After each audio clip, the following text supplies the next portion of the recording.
Welcome back. We're joined again by Dale Briley. We've met Dale before. Hi Dale, how you going? Oh, good, thanks, Kerry. That's good. We're talking today about cash flow once again. We've just been speaking to Howard and he's been giving us an outline of the system that he thinks makes a little bit of sense. But what I want to do is see if I can nail this for the viewers. Yep. So can we go through it once more and we'll get some graphics up on the screen so everyone can see what's happening. So what's the first thing that's most important in getting a cash flow management system in place? It's probably the first thing to do is to allocate a cash hub, and that is probably where the income for either if it's a couple, the him and her go into, or if it's an individual, where their income goes into. So we know what amount we're actually dealing with to start with. Okay, so we start off by collecting all income from all sources. Yep. And we put it into one single account. That's correct, and that can include either if you've got rental properties, that income, or dividends from shares, but the majority of people, it is just their main income from their employment. Okay, cool. Then we've got all the money in one place. Now what do we do? We then need to create a structure or other accounts for specific purposes. Some of those purposes, the first one that comes to mind is your regular bills account. So you have those lumpy bills, the utility bills that everyone's talking about these days, the car registration, so you set a separate account for that, so you've got money allocated in advance for future months that are able to cover those lumpy bills that you know will be coming up in the future. So really any bill that you can pay by BPay or electronic transfer, they fall into that sort of category? Yeah, that's correct, and the issue is that a lot of people get those big lumpy bills, they know they're coming, but they haven't actually budgeted or had a cash flow system in place to have money available to pay for them. And then it brings us back to the serious issue of using debt to pay for those expenses. Okay, so we've allocated an amount. We haven't budgeted, we might come back to the word budget. Yep. So we've allocated an amount for all the regular bills and we set a couple of accounts. What's the other account? The other account is what's called an everyday expenses account. So the groceries, your living expenses, if you want to go out once a week or just for the food, the takeaway, transportation, if you've taken public transport or to fill the car up for petrol, you need to have that account, which you can probably drip feed either weekly, fortnightly, depending on your individual needs. Okay, and this is very individual because some people might put $100 a month on on MyKey, in which case that's a regular expense. Yeah, exactly. Some people might have a petrol account that's regular, that becomes a regular expense. So this is pretty much anything that somebody pays cash for. Yep.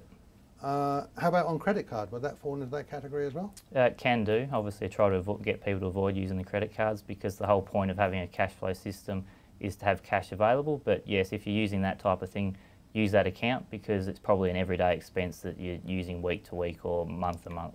Anything else that comes out of this cash hub regularly for most people?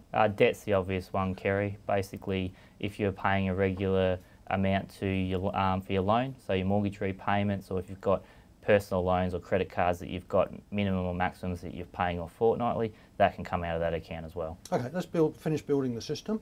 We've got a cash account. We've discussed some of the things that come out for the cash.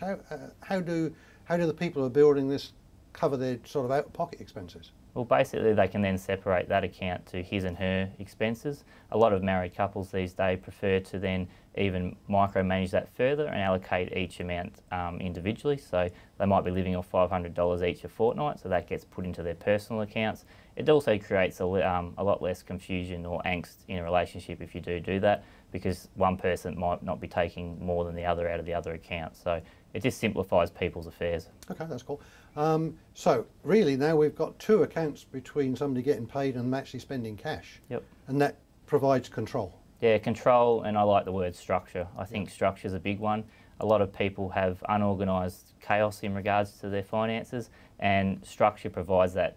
Really, what we're after is getting a good flow-on effect for their income and then their expenses. Yep. We've said many times that people don't mismanage money, they just don't know what's happening to the money, so management is impossible. It's not a matter of mismanagement, it's a matter of you can't manage what you can't control, I guess. Oh, exactly, and the biggest issue is people just have one account for everything.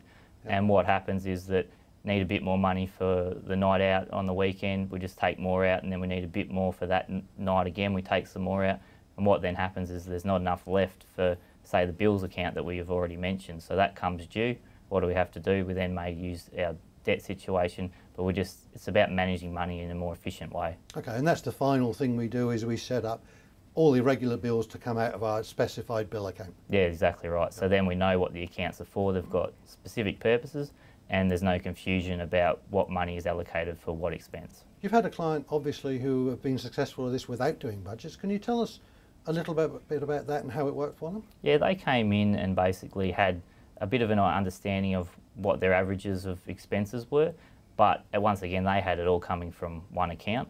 So what we did was we averaged those expenses and put them allocated amounts into the specific accounts, setting up a bills account, and they were a husband and wife who wanted the account separate for their everyday expenses. So they went to a bit of degree, but it was just a bit of not knowing where the money should be going or what it was used for. So how was the system finessed? Obviously when you set it up, it wasn't right because we didn't know where the money should quite flow yet. So how was that finessed to actually make it work? Well, basically the biggest issue was that they were spending probably their cash expenses in the first week and having to live very stringently in the next week until payday.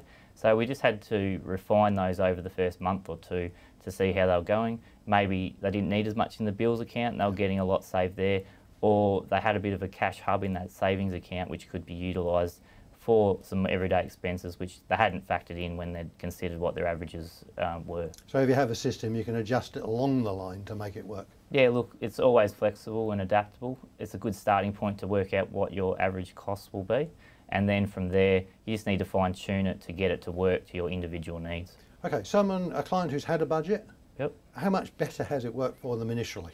Initially, it's probably, there's less error in it because they've actually sat down and taken the time to work out what expenses there are and what they actually need the money for. So there's probably a little bit less confusion in the first week or two. Have you got a story about a client that had better control because they had some idea of where the money's flowing? Yeah, they've actually allocated their expenses into specific categories, maybe housing, transport, lifestyle, and then from there we can then allocate the amounts to the correct accounts.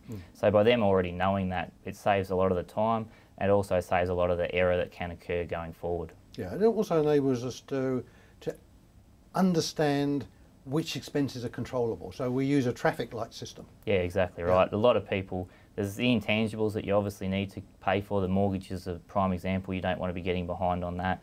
And then there's some other things where you've got to pay, the electricity, the water, but there could be some better deals out there, where the others are the things such as, I guess, takeaway food is a prime example that you can cut out, and they're the ones that you could probably look at reducing as soon as possible if cash flow does become an issue.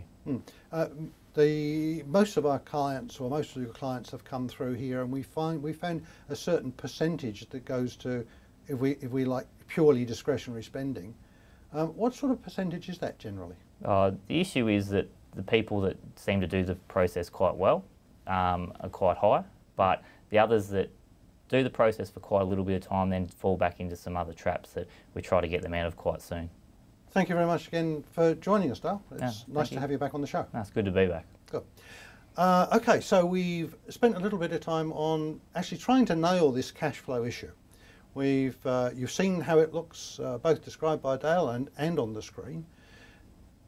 As I've said before, you can't mismanage something unless it's controlled. You actually have to control it to mismanage it. So if you're having trouble with your expenses, it's not because you're mismanaging your expenses, it's because you're not controlling them. And a system like this just tries to give you control. Set up your system. If it's not working, big deal. That's life. It doesn't work, so fix it. Just have a money flowing a little bit here or a little bit there, and just finesse it as you go. And it doesn't matter how many times you find the system isn't quite doing what you want. Just fix it, and just continue to fix it. And then over a time, let's say a year, when all of the lumpy expenses have flown through the system, you'll have a system that actually works magnificently. And when you've got control of the money, you actually have control of wealth. That's what the program's about. Wealth Plan TV. We'll see you after the break.